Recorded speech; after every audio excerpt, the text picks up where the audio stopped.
अस्सलामुअलैकुम। हमारे GNM kitchen में आप सबको खुशामदीद। आज हमारे किचन में बन रहा है बहुत ही मज़ेदार और यूनिक सी रेसिपी।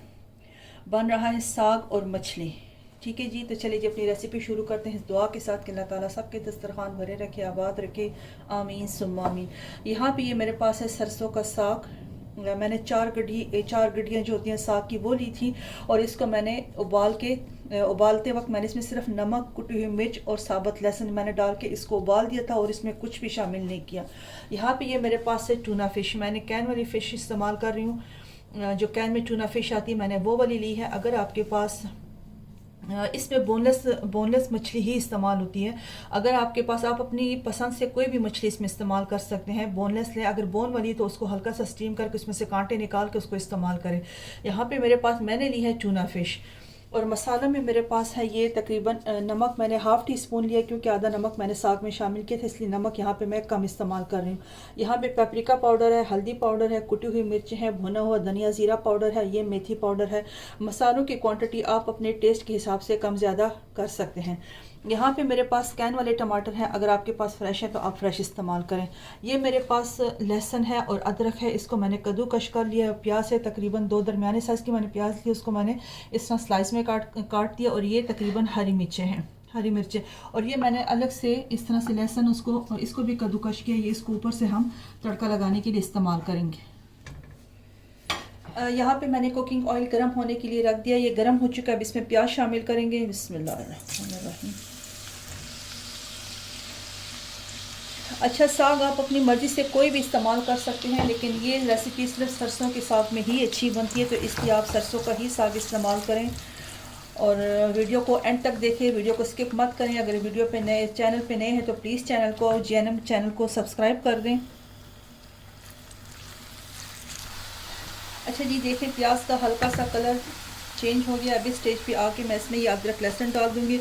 इसको 1 मिनट के लिए पकाऊंगी कि इसका ये जो कच्चापन है ये ख़त्म हो जाए, फिर इसमें मसाले शामिल कर दूँ।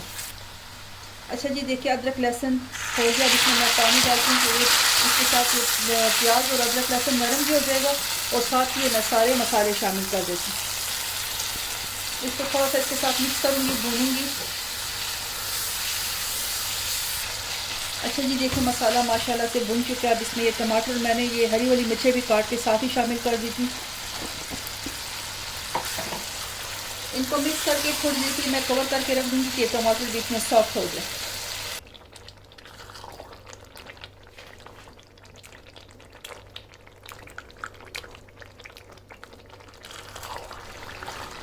ये देखिए जी मसाला माशाल्लाह बहुत अच्छे से भुन चुका है। अब इसमें मैं डालूँगी ये सारी फ़िश।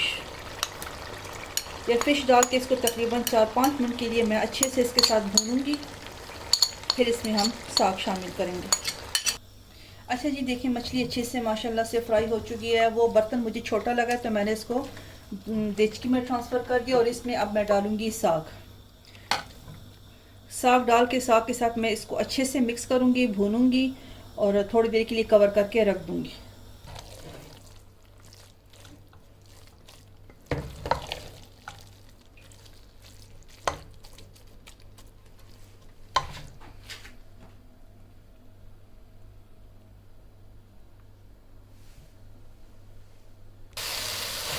अच्छा जी, देखिए माशाल्लाह से साग और मछली भून के अच्छे से तैयार हो चुकी है। इसको मैं 4 से 5 मिनट तक के लिए इसको मैंने अच्छे से भूना, और ये अब बिल्कुल तैयार है। इसको करते हैं साइड पे, और इसके लिए अब मैं ऊपर से तड़का तैयार करती हूँ।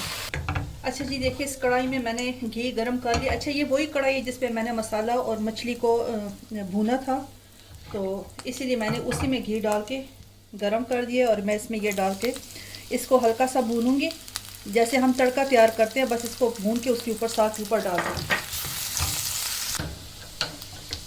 अच्छा जी, देखिए माशाल्लाह से तैयार हो चुका है। ये सारा मैं इस साग के ऊपर डाल दूँगी।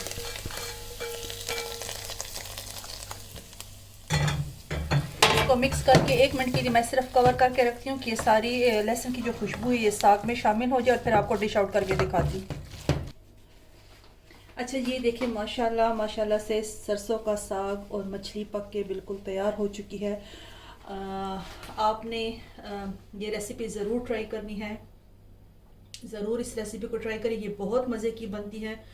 और अपने फैमिली में, फ्रेंड में भी इसको शेयर करें, इसको लाइक करें, और अगर चैनल पे नए हैं तो प्लीज़ चैनल को सब्सक्राइब कर दें।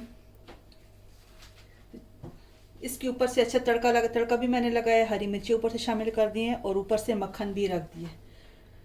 ठीक है जी, तो चलिए जब मैं आपको पश्तो में एक्सप्लेन करती हूँ नन पकड़े शर्शम साग और मई द शर्शम साग के चिकम दे टोल नावल मा अगर सफ़ा को में विंजो ब्या में काट को आगे न पस आगे के माँ मालगा और सुर मरच के उगा साबत उगदा में पकिवा चुला आगे में ओ ये शोल चिसाग खनरम शो आगे न पस जुदा माँ दिशकी की कढ़ाई की चिकम दे तेल वाचुल आगे की में प्याज सुर को वर्तन में उगा अदरक वाचुल दागे न पस आगे की माँ उबो वाचोले मसाले में वाचोले चागा मसाले पकी लगे श्रेषि टमाटर रोशिन मरचके में वर्त रावाड़ो टमाटर चिंगरम शागे न पस वर्तमा मई रावाड़ो अगर मई मा आगे मसाले से रखा सुर को और आगे न पस वर्तमा साग रावाड़ो साग चे कम दे साग में आगे से रखा मिक्स को चे जगत साग को ये शेदल यासम पोखो आगा बेजिया टाइम ना खली आगे सरा मेखा दगा को सुर को और सरा चे पोख शो आगे न पस द पासा में पे दगड़ो तड़को लगड़ो के माँ उगा और शिन मरचके में कट को अगर तड़का में तैयार करा द साग द पासा में अगर वाड़ोला और दा मज़ेदार साग और मई सासु मखामा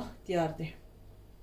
तो चले जी, उम्मीद करती हूँ आपको ये पसंद आई होगी, तो इस रेसिपी को ज़रूर ट्राई करें और मिलते हैं इंशाल्लाह फिर किसी नई रेसिपी के साथ। तब तक के लिए अल्लाह हाफिज़। अपने दुआओं में हमें भी याद रखें और अपने फीडबैक हमें ज़रूर दिया करें। खुश रहे, आबाद रहे, आमीन सुम्मा आमीन।